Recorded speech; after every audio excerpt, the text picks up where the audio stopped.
రైతు పొలంలో దెయ్యం ఈ మాట వినడానికి ఎంత భయంగా ఉందో అక్కడ జరిగిన సంఘటన అంతే భయంకరంగా కూడా ఉంది. ఇక అర్ధరాత్రి వేళ వర్షం బోరున పడుతుంది. ఇక రైతు పంట పొలాలు ఎలా ఉన్నాయో చూసొద్దామని ఇక పొలంలోకి వెళ్తాడు.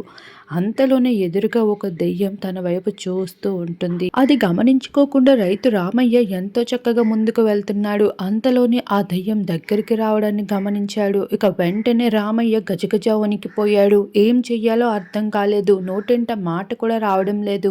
ఇక వెంటనే అమ్మ బాబోయ్ అంటూ పరుగులెట్టడం మొదలుపెట్టాడు. ఆ దెయ్యం అక్కడే నిలబడి అలా చూస్తూ ఉంది. మళ్ళీ రాకుండా పోతావా అంటూ ఇంట్లోకి వెళ్ళి తన భార్యకి జరిగిన సంఘటన అంతా చెప్పాడు. ఇక ఊరు మొత్తాన్ని ఆ సంఘటన చాటిస్తూ రామయ్య అయితే తన బాధని భయాన్ని వ్యక్తపరిచాడు.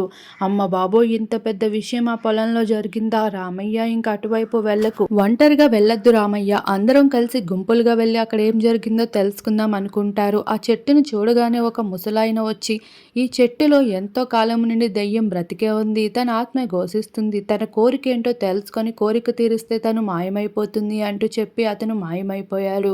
ఇక అది తెలుసుకొని అక్కడ గ్రామస్తులంతా ఆ చెట్టుకి పూజ చేశారు. అలానే తన కోరిక ఏంటి అని అడిగారు. అందరూ నన్ను దెయ్యం దెయ్యం అంటున్నారు, కానీ నన్ను ఒక దేవతలా పూజించాలి, ఈ చెట్టుకి పూజలు చెయ్యాలి, రోజు పళ్ళు పలహారాలు అంటూ నాకు ఏదో ఒక భోజనం అందిస్తూ ఉండాలి, అప్పుడే నేను ఇక్కడ నుండి మనశ్శాంతిగా వెళ్ళిపోతాను అంటూ కొన్ని నెలల పాటు నా కోరిక మీరు తీర్చాలి అంటూ దెయ్యం అయితే ఆజ్ఞాపిస్తుంది. ఇక గ్రామస్తులు ఏం చేయాలో అర్థం కాక సరే అని తలూపుతూ ఇక ఆ చెట్టుకి పూజలు చేయడం మొదలు పెడతారు. ఒక రోజు అమావాస్య వచ్చింది. ఆ రోజు చెట్టు దగ్గరికి వెళ్ళడానికి అందరూ భయపడ్డారు. కానీ ఆ రోజు దెయ్యం నిజంగానే పూజలు చేయకపోవడంతో కనిపించడం మొదలుపెట్టింది.